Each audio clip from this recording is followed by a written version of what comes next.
situation financière très précaire. Après avoir complété ses études, il a rencontré celle qui va devenir son épouse et se sont mariés.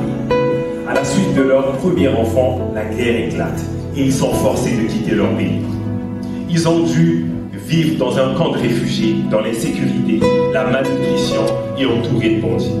À plusieurs reprises, j'ai cru perdre la vie, dit-il. Alors qu'à peine 2% des gens ont la possibilité d'être admis dans un programme de réfugiés, Dieu a ouvert les portes d'une manière miraculeuse.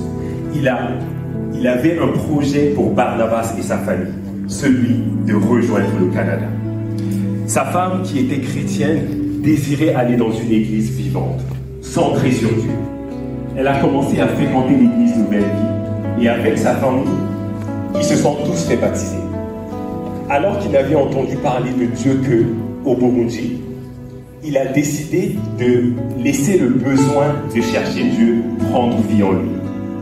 Il avait l'habitude de se fâcher et d'être souvent en colère. Et à ce moment, il a décidé de fréquenter l'église Nouvelle Vie, d'écouter les messages, et il a décidé d'accepter Jésus comme son sauveur personnel. Depuis ce jour, il voit sa vie changer petit à petit. Il est réellement devenu une autre personne, au point tel que son entourage ne peut plus le reconnaître. Dieu a également transformé sa vie de famille. Alors qu'il avait de la difficulté à communiquer avec ses enfants, ils sont désormais tous unis et le suivent tous ensemble. Aujourd'hui, a décidé de se faire baptiser par obéissance à la parole de Dieu et pour proclamer que Jésus a fait de lui une nouvelle création.